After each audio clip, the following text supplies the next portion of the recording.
ખેડૂત મિત્રો, અત્યારે રૂની ગાંસડીનો વાયદો ઢીલો છે અને કપાસનો વાયદો ખૂબ સારો એવો રિકવરી પ્રાપ્ત કરવા મથામણ કરી રહ્યો હોય તેવું વાયદાને જોતા સ્પષ્ટ રીતે આપણને દેખાઈ રહ્યું છે। આજે તારીખ 1/7/2024ના રોજ ભારતીય સમય મુજબ 11 વાગ્યે અને 33 મિનિટની આસપાસ અને 11 વાગ્યે અને 34 મિનિટની આસપાસના મોટાભાગના વાયદાનો સમય છે। ન્યૂયોર્ક કોટન વાયદો જુલાઈ 2024નો 0.04ના વધારા સાથે 72.76ની આસપાસ ચાલી રહ્યો છે। MCX કોટન કેન્ડી રૂની ગાંસડીનો જુલાઈ 2024નો વાયદો ₹500 જેટલો ઘટીને 58,300ની આસપાસ ચાલી રહ્યો છે અને NCDEX ઉપરનો કપાસનો નવેમ્બર 2024નો વાયદો ₹35 જેટલો વધીને 1555ની આસપાસ ચાલી રહ્યો છે અને NCDEX ઉપરનો કોકુડકલ કપાસિયા ખોળનો જુલાઈ 2024નો વાયદો ₹18 જેટલો ઘટીને 2836ની આસપાસ ચાલી રહ્યો છે।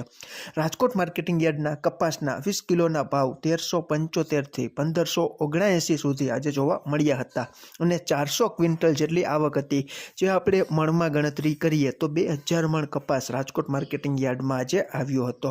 છેલ્લા ઘણા દિવસથી કપાસના ભાવમાં ખૂબ સારી રીતે રિકવરી આવી રહી છે। તમારા વિસ્તારમાં ગામડે બેઠા કેવા ભાવ ચાલી રહ્યા છે તેની માહિતી તમે કોમેન્ટમાં જણાવી શકો છો અને આમાં ક્યાંય ભૂલ હોય અને તમારી પાસે નવી સુધારેલી અપડેટ હોય તો પણ તમે કોમેન્ટમાં જણાવી શકો છો। ફરી જ મળશું નવી જ માહિતી લઈને નવા જ આવનારા વિડીયોમાં। ત્યાં સુધી આપ જોડાયેલા રહો, માહિતગાર બનો, આગળ વધો। આભાર ખેડૂત મિત્રો।